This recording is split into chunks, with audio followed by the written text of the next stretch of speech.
एक समय की बात है। उज्जैन के राजा विक्रमादित्य ने एक तांत्रिक की मांग पर एक बेताल को पकड़ने का वचन दिया। बेताल एक पीपल के पेड़ पर उल्टा लटका रहता था। जब भी राजा उसे पकड़ते, वह एक कहानी सुनाता और अंत में एक सवाल पूछता। अगर राजा जवाब जानते हुए भी चुप रहते, तो उनका सिर फट जाता, और यदि उत्तर देते, तो बेताल उड़कर वापस चला जाता। एक बार बेताल ने यह कहानी सुनाई। काशी में प्रताप मुकुट नाम का राजा राज्य करता था। उसके वज्र मुकुट नाम का एक बेटा था। एक दिन राजकुमार दीवान के लड़के को साथ लेकर शिकार खेलने जंगल गया। घूमते घूमते उन्हें तालाब मिला। उसके पानी में कमल खिले थे और हंस किलोल कर रहे थे। किनारों पर घने पेड़ थे, जिन पर पक्षी चहचहा रहे थे। दोनों मित्र वहां रुक गए और तालाब के पानी में हाथ मुंह धोकर ऊपर महादेव के मंदिर पर गए। घोड़ों को उन्होंने मंदिर के बाहर बांध दिया।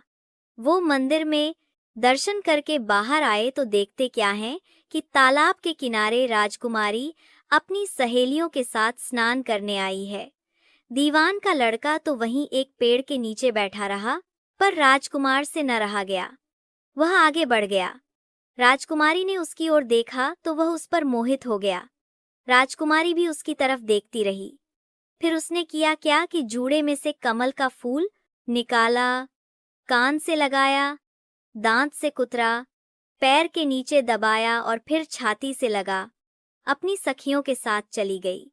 उसके जाने पर राजकुमार निराश हो अपने मित्र के पास आया और सब हाल सुनाकर बोला, मैं इस राजकुमारी के बिना नहीं रह सकता, पर मुझे न तो उसका नाम मालूम है न ठिकाना, वह कैसे मिलेगी। दीवान के लड़के ने कहा, राजकुमार, आप इतना घबराएं नहीं, वह सब कुछ बता गई है। राजकुमार ने पूछा, कैसे?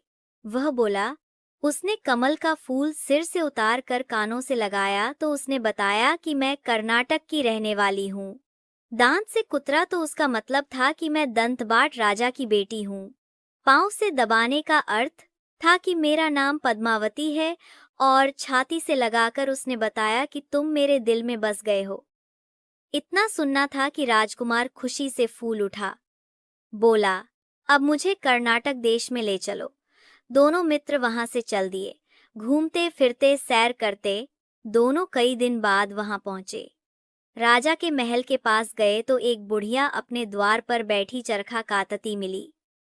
उसके पास जाकर दोनों घोड़ों से उतर पड़े और बोले, माई, हम सौदागर हैं, हमारा सामान पीछे आ रहा है, हमें रहने को थोड़ी जगह दे दो। उनकी शक्ल सूरत देखकर और बात सुनकर बुढ़िया के मन में ममता उमड़ आई। बोली, बेटा, तुम्हारा घर है, जब तक जी में आए रहो। दोनों वहीं ठहर गए। दीवान के बेटे ने उससे पूछा, माई, तुम क्या करती हो? तुम्हारे घर में कौन कौन है? तुम्हारी गुजर कैसे होती है? बुढ़िया ने जवाब दिया, बेटा, मेरा एक बेटा है जो राजा की चाकरी में है। मैं राजा की बेटी पहमावती की धाय थी। बूढ़ी हो जाने से अब घर में रहती हूँ। राजा खाने पीने को दे देता है। दिन में एक बार राजकुमारी को देखने महल में जाती हूँ। राजकुमार ने बुढ़िया को कुछ धन दिया और कहा, माई, कल तुम वहां जाओ तो राजकुमारी से कह देना कि जेठ सुदी पंचमी को तुम्हें तालाब पर जो राजकुमार मिला था वह आ गया है। अगले दिन जब बुढ़िया राजमहल गई तो उसने राजकुमार का संदेशा उसे दे दिया। सुनते ही राजकुमारी ने गुस्सा होकर हाथों में चंदन लगाकर उसके गाल पर तमाचा मारा और कहा, मेरे घर से निकल जा। बुढ़िया ने घर आकर सब हाल राजकुमार को कह सुनाया। राजकुमार हक्का बक्का रह गया। तब उसके मित्र ने कहा, राजकुमार, आप घबराएं नहीं, उसकी बातों को समझें। उसने देसों उंगलियां सफेद चंदन में मारी, इससे उसका मतलब यह है कि अभी 10 रोज चांदनी के हैं। उनके बीतने पर मैं अंधेरी रात में मिलूंगी। 10 दिन के बाद बुढ़िया ने फिर राजकुमारी को खबर दी तो इस बार उसने केसर के रंग में 3 उंगलियां डुबोकर उसके मुंह पर मारी और कहा, भाग यहां से। बुढ़िया ने आकर सारी बात सुना दी। राजकुमार शोक से व्याकुल हो गया। दीवान के लड़के ने समझाया, इसमें हैरान होने की क्या बात है? उसने कहा है कि मुझे मासिक धर्म हो रहा है। 3 दिन और ठहरो। 3 दिन बीतने पर बुढ़िया फिर वहां पहुंची।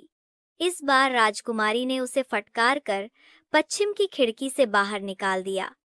उसने आकर राजकुमार को बता दिया। सुनकर दीवान का लड़का बोला, मित्र, उसने आज रात को तुम्हें उस खिड़की की राह बुलाया है। मारे खुशी के राजकुमार उछल पड़ा। समय आने पर उसने बुढ़िया की पोशाक पहनी, इत्र लगाया, हथियार बांधे। दोपहर रात बीतने पर वह महल में जा पहुंचा और खिड़की में से होकर अंदर पहुंच गया। राजकुमारी वहां तैयार खड़ी थी। वह उसे भीतर ले गई।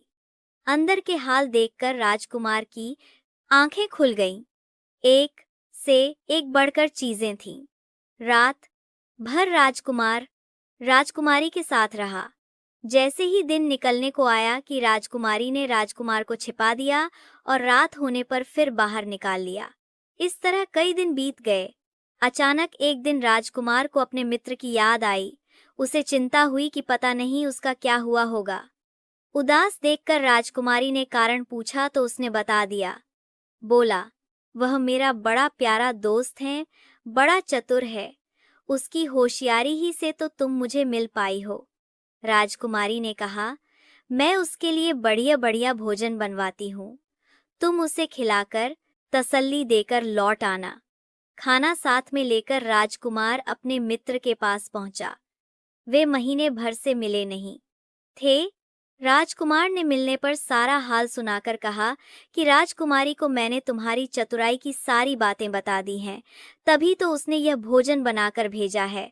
दीवान का लड़का सोच में पड़ गया। उसने कहा, यह तुमने अच्छा नहीं किया। राजकुमारी समझ गई कि जब तक मैं हूं वह तुम्हें अपने बस में नहीं रख सकती, इसलिए उसने इस खाने में जहर मिलाकर भेजा है। यह कहकर दीवान के लड़के ने थाली में से एक लड्डू उठाकर कुत्ते के आगे डाल दिया। खाते ही कुत्ता मर गया। राजकुमार को बड़ा बुरा लगा। उसने कहा, ऐसी स्त्री से भगवान बचाए, मैं अब उसके पास नहीं जाऊंगा। दीवान का बेटा बोला, नहीं, अब ऐसा उपाय करना चाहिए जिससे हम उसे घर ले चलें। आज रात को तुम वहां जाओ। जब राजकुमारी सो जाए तो उसकी बाईं जांघ पर त्रिशूल का निशान बनाकर उसके गहने लेकर चले आना। राजकुमार ने ऐसा ही किया। उसके आने पर दीवान का बेटा उसे साथ ले योगी का भेष बना, मरघट में जा बैठा और राजकुमार से कहा कि तुम ये गहने लेकर बाजार में बेच आओ। कोई पकड़े तो कह देना कि मेरे गुरु के पास चलो और उसे यहाँ ले आना। राजकुमार गहने लेकर शहर गया और महल के पास एक सुनार को उन्हें दिखाया। देखते ही सुनार ने उन्हें पहचान लिया और कोतवाल के पास ले गया। कोतवाल ने पूछा तो उसने कह दिया कि ये मेरे गुरु ने मुझे दिए हैं। गुरु को भी पकड़वा लिया गया। सब राजा के सामने पहुंचे। राजा ने पूछा, योगी महाराज, ये गहने आपको कहाँ से मिले? योगी बने दीवान के बेटे ने कहा, महाराज, मैं मसान में काली चौदस को डाकिनी मंत्र सिद्ध कर रहा था कि डाकिनी आई। मैंने उसके गहने उतार लिए और उसकी बाईं जांघ में त्रिशूल का निशान बना दिया। इतना सुनकर राजा महल में गया और उसने रानी से कहा कि पद्मावती की बाईं जांघ पर देखो कि त्रिशूल का निशान तो नहीं है। रानी देखा तो था। राजा को बड़ा दुख हुआ। बाहर आकर वह योगी को एक ओर ले जाकर बोला, महाराज, धर्मशास्त्र में खोटी स्त्रियों के लिए क्या दंड है? योगी ने जवाब दिया, राजन, ब्राह्मण, गौ, स्त्री, लड़का और अपने आश्रय में रहने वाले से कोई खोटा काम हो जाए तो उसे देश निकाला दे देना चाहिए। यह सुनकर राजा ने पद्मावती को डोली में बिठाकर जंगल में छुड़वा दिया। राजकुमार और दीवान का बेटा तो ताक में बैठे ही थे। राजकुमारी को अकेली पाकर साथ ले अपने नगर में लौट आए और आनंद से रहने लगे। इतनी बात सुनाकर बेताल बोला, राजन, यह बताओ कि पाप किसको लगा है? राजा ने कहा, पाप तो राजा को लगा। दीवान के बेटे ने अपने स्वामी का काम किया। कोतवाल ने राजा को कहना माना और राजकुमार ने अपना मनोरथ सिद्ध किया। राजा ने पाप किया जो बिना विचारे उसे देश निकाला दे दिया। राजा का इतना कहना था कि बेताल फिर उसी पेड़ पर जा लटका। राजा वापस गया और बेताल को लेकर चल दिया। बेताल बोला, राजन सुनो, एक कहानी और सुनाता हूँ। हेलो दोस्तों, मैं आगे भी आपके लिए ऐसी ही मजेदार कहानियाँ लाती रहूंगी। Please like and subscribe my channel.